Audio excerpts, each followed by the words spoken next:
Prezados amigos do Instituto Plínio Corrêa de Oliveira, mais algumas considerações sobre a Revolução Francesa. Estamos ainda no ano de 1792. Prisioneiro nos Palácios das Tulherias, as Tulherias invadidas. Finalmente, a família real foi presa, depois que ela se refugiou no edifício da Assembleia Nacional, o que era vergonhoso, era uma humilhação muito grande para a família real, porque a Assembleia Nacional representava o inimigo da realeza, o inimigo do rei.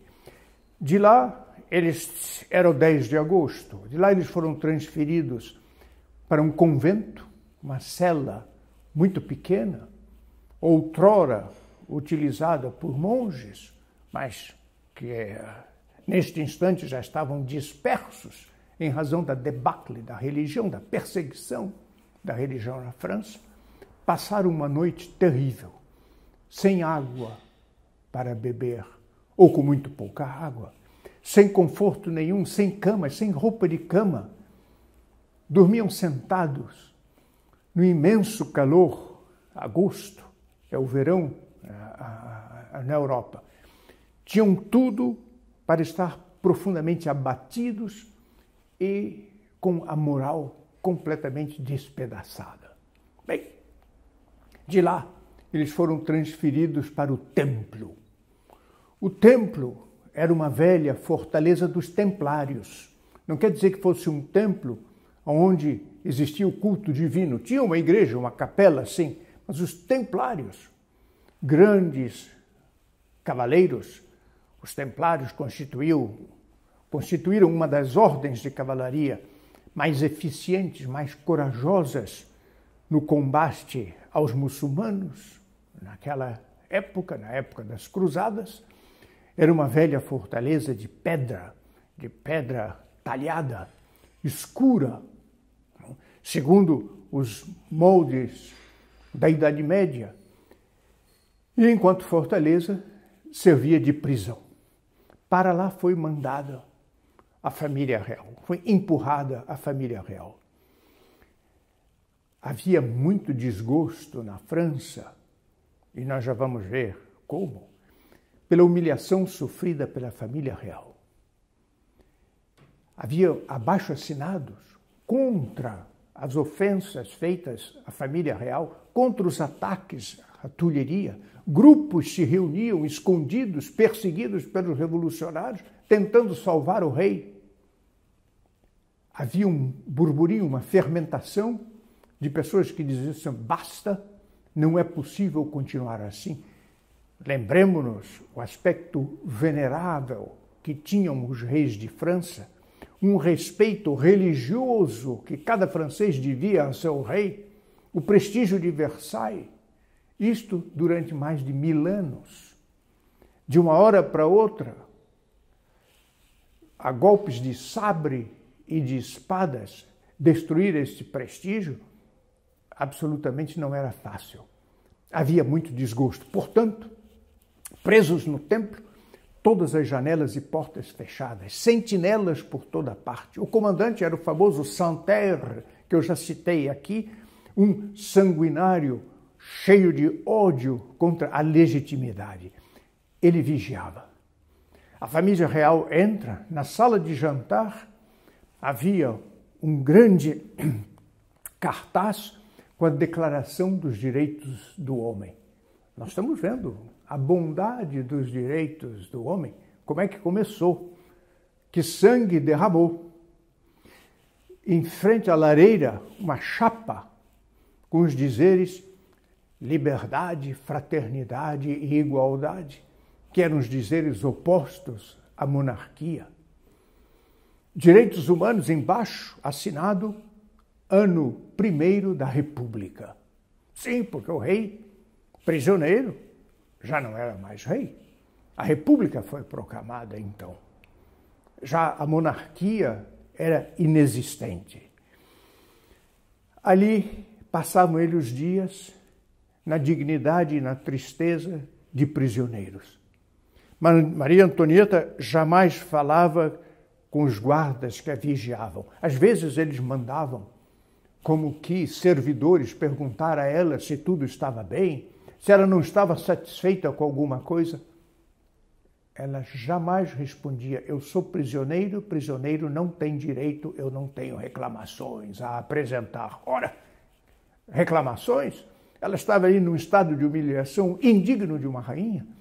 Ela ia reclamar o quê? Que o bife não estava bem passado? Era o que eles desejavam. Mas ela não cedia. Foram retirados todos os objetos cortantes. Ela não podia bordar, porque com uma tesoura, uma tesourinha de senhora de casa, ela podia cometer um crime. O pão que entrava era todo cortado, fatiado e examinado, porque poderia haver um recado de uma conspiração urdida para libertar os reis. Assim passavam os dias. Em Paris, a agitação. A revolução fazia tudo para mover as pessoas a se rebelarem contra o rei, a se manifestarem, gritarem, irem até o templo com os seus cartazes e com as suas músicas, insultando o rei. A agitação era, sobretudo, entre os deputados. A Assembleia tinha cedido lugar à Convenção. Era a Convenção Nacional. O presidente da Convenção, Georges Danton, o terrível Danton. Quando perguntavam a ele quando será julgado o rei, quer dizer, naqueles dias, ele dizia: nós não queremos julgá-lo, nós queremos matá-lo. É preciso matar o rei. E Paris era percorrida por piquetes incitando a morte. De tal modo, havia um jovem revolucionário chamado Louvian. Esse Louvian participou do assalto à Bastilha. Ele estava lá quando foram massacrados os guardas da Bastilha. Talvez ele mesmo tenha degolado aqueles guardas que abriram as portas da Bastilha, dizendo: mas por que o que aconteceu? Não havia prisioneiros políticos na Bastilha, é um assunto passado, nós já vimos isto. Este Louvian, tocado já pelas humilhações da família real e com o velho respeito monárquico no fundo da sua cabeça, ele disse: república, sim, eu quero república, mas sem o sangue do rei. Ele disse isso numa reunião pública, num jardim, num dos jardins de Paris. Foi imediatamente feito em pedaços a golpes de sabre e seu corpo arrastado pelas ruas de Paris. Por assim dizer, um amigo deles que era assim morto. Marcado o dia para o julgamento. Não me lembro se era 16 ou 17 de dezembro. Fazia frio, burburinho na sala. Os deputados iam votar. O rei era culpado ou não? Uma sala fechada, fazia frio. Não havia circulação de ar. Eles não queriam que entrasse o ar frio. O mau cheiro.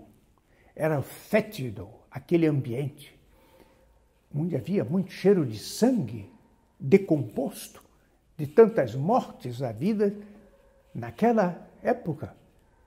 Nós vimos os massacres de setembro daquele mesmo ano de 1792. Cabalas, vote pelo rei, vote contra o rei. Divisão, vaias, tinham piquetes encarregados de vaiar aqueles que demonstravam alguma simpatia pelo rei. Ameaças de morte. Quantos foram mortos?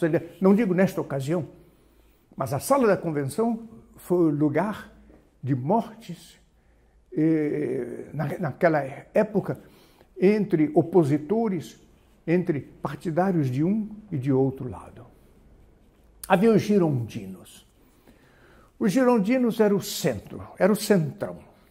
Os girondinos moderados, não eram nem da esquerda nem da direita. Não queriam nem que o rei vivesse, nem que o rei morresse. Inseguros, moles de princípio, loucos para voltar à vidinha normal de todos os dias, sem revoltas e sem mortes. Eles gostavam do cotidiano calmo, mas se meteram na política. Eles eram chefiados por dois deles, Pierre Vergniaud e Brissot. Brissot era o chefe naquela época. E Pierre Vergniaud, era um grande orador. Ele sabia falar, convencia as multidões, figuras de pensamento, audácia, ao propor as suas resoluções para a França republicana. Reunião um dia antes da votação e Vergniaud diz: eu votarei pela inocência do rei. Brissot, a mesma Brissot era o chefe dos girondinos, o chefe desses centristas. No dia da votação era nominal. Tem-se o nome de todos. Votaram sim ou não. Sim pela morte, não pela inocência do rei. Quando chamam finalmente Vergniaud sobe na tribuna pálido, trêmulo, quase não articulava palavras, ele que era um grande orador. E o presidente pergunta: inocente ou culpado? E Vergniaud diz: culpado. Ele mudara o seu voto. Condenava o rei naquele instante para fazer um agrado a Robespierre. Robespierre ficou tão chocado, porque não esperava uma mudança assim, não esperava que esse homem tivesse tão poucos princípios, que publicamente os demonstrasse desse modo, que conversou com Danton, e Danton disse para Brissot, que era o outro, disse o seguinte: palavras sublimes vocês têm, mas ações covardes. Covardes. Esse é o destino do centro. Este é o destino do centro. Que representam aqueles mornos que nosso Senhor Jesus Cristo disse que vomitaria da sua boca. E a esses, Brissot, Vergniaud, eles foram vomitados pela própria Revolução, porque menos de um ano mais tarde eles estavam mortos na guilhotina. Por quem? Por Robespierre, a quem eles agradaram nesse dia, votando a morte do rei. Esse é o destino dos centristas acomodatícios. Votação prossegue muito difícil, de um lado e de outro.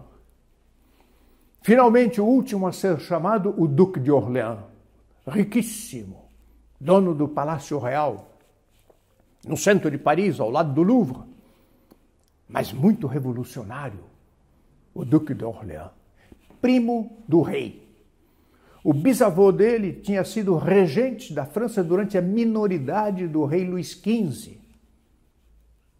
já um homem pervertido. Este Duque de Orléans, conhecido com o nome de Philippe Égalité, Filipe Igualdade, embora nobre, era contra o rei, traiu o rei. Ele sobe à tribuna para votar e diz: todos aqueles que atentam contra a soberania popular devem ser mortos, e eu voto pela morte do rei. Pasmo geral. Robespierre ficou mudo. Ele que aplaudia todos aqueles que votavam pela morte do rei, não conseguiu aplaudir a vergonha que ele presenciava naquele instante. O primo do rei votava pela morte do rei. Entre parênteses, aqui nós vemos o poder na nobreza. De um lado, Maria Antonieta, que em narração anterior eu mostrei que na invasão do Palácio das Tulherias em 20 de junho desse mesmo ano, 2 meses antes, ela conteve com o seu olhar e com o vulto de sua personalidade, conteve o ímpeto cruel dos invasores. Este nobre primo do rei era capaz de uma traição que envergonhava até mesmo a Robespierre e a Danton, homens que não tinham princípio nenhum.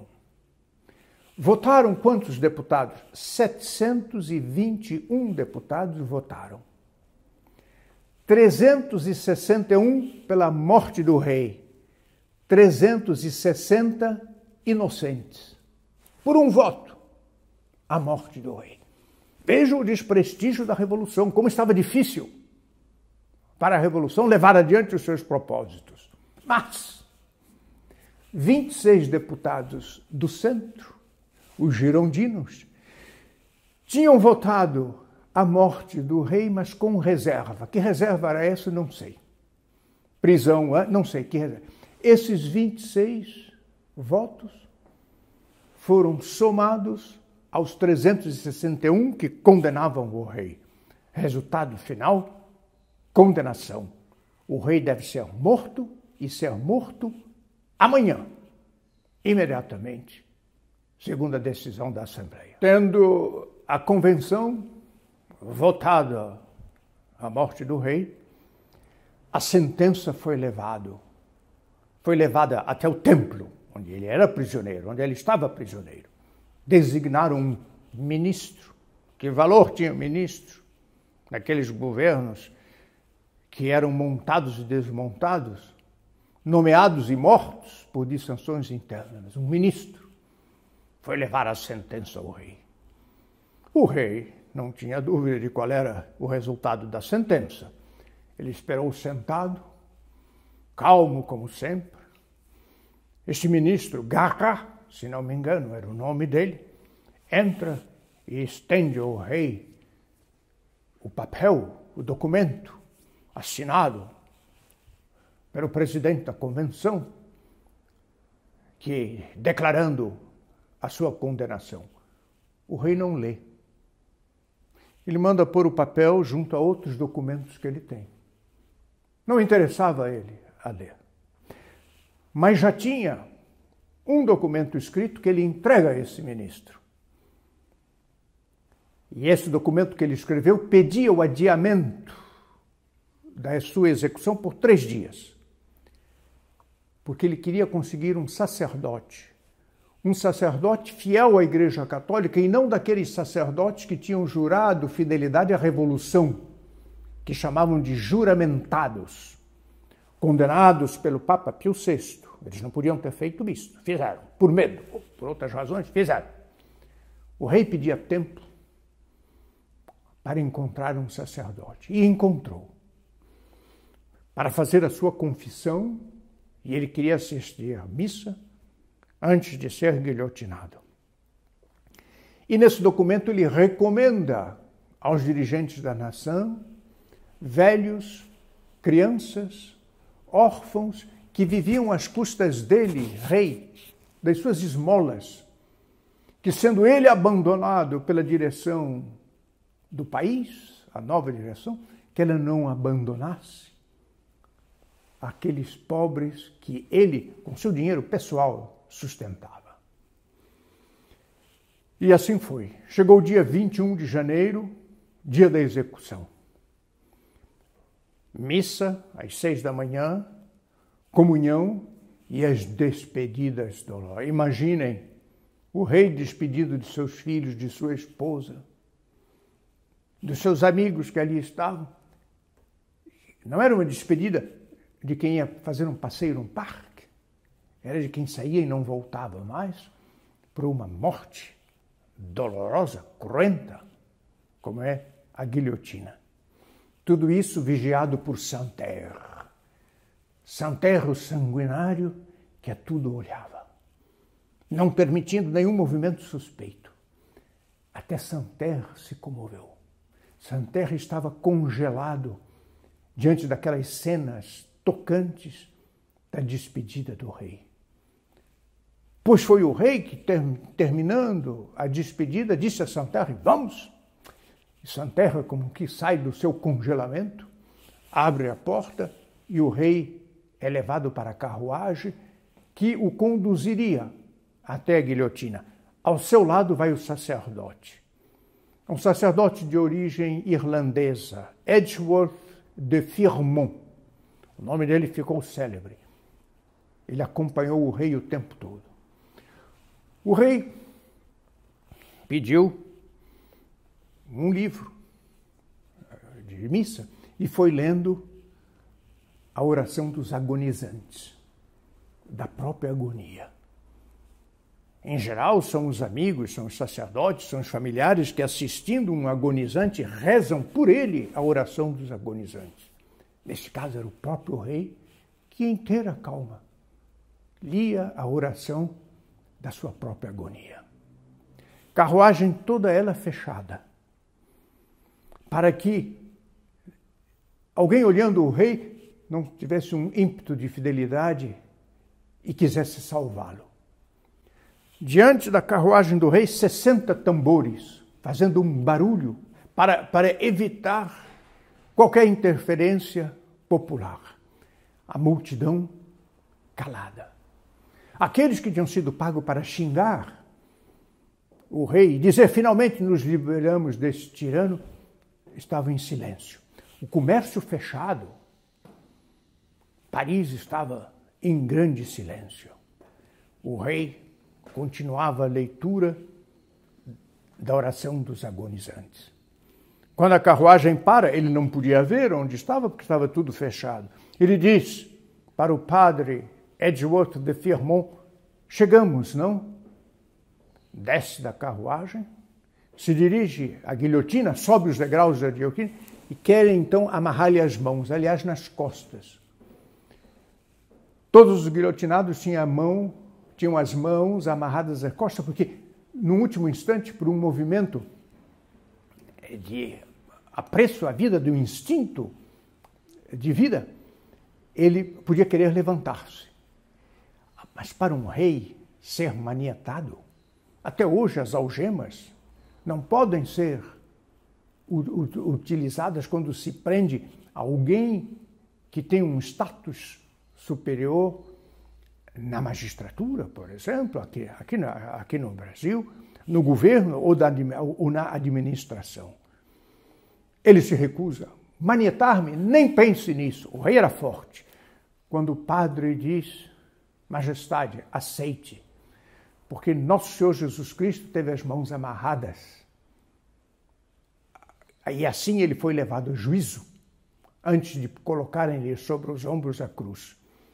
E se Vossa Majestade aceita ser maniatado, será mais uma semelhança com nosso Senhor Jesus Cristo nesse momento.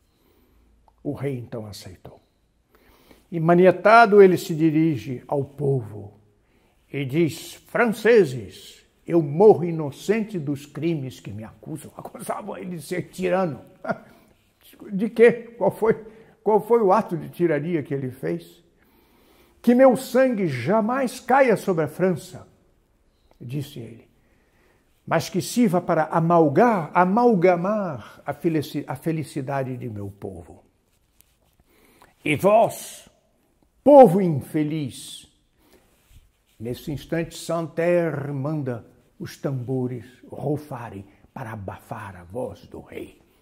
E eram mais do que aqueles 60 primeiros tambores que precederam a carruagem no caminho entre o templo e a praça, hoje chamada Praça da Concórdia, naquele tempo chamava Praça da Revolução, antes era Praça Luís XV.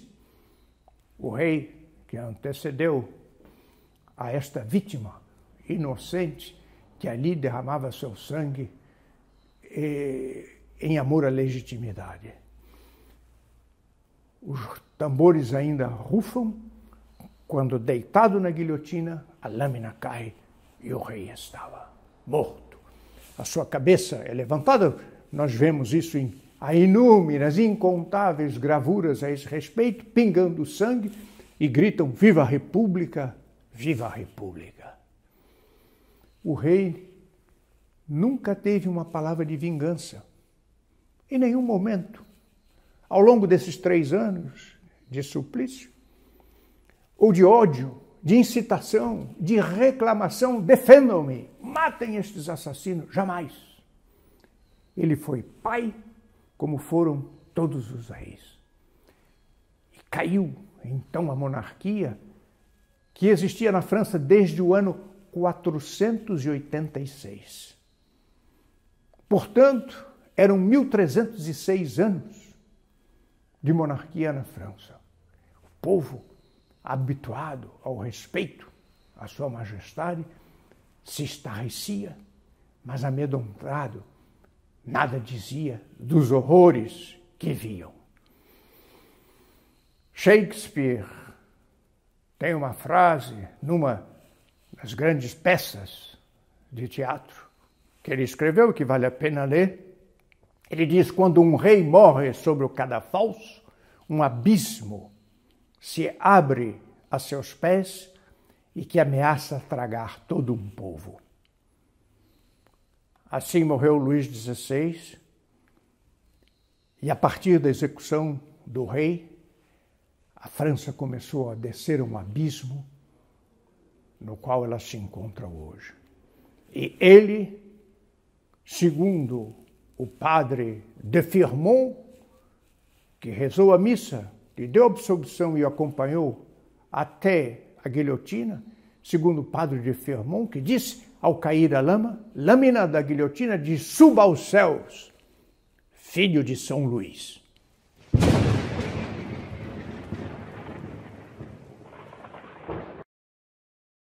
Chegamos ao final de mais um vídeo. Aqui ao meu lado estão aparecendo alguns vídeos recomendados.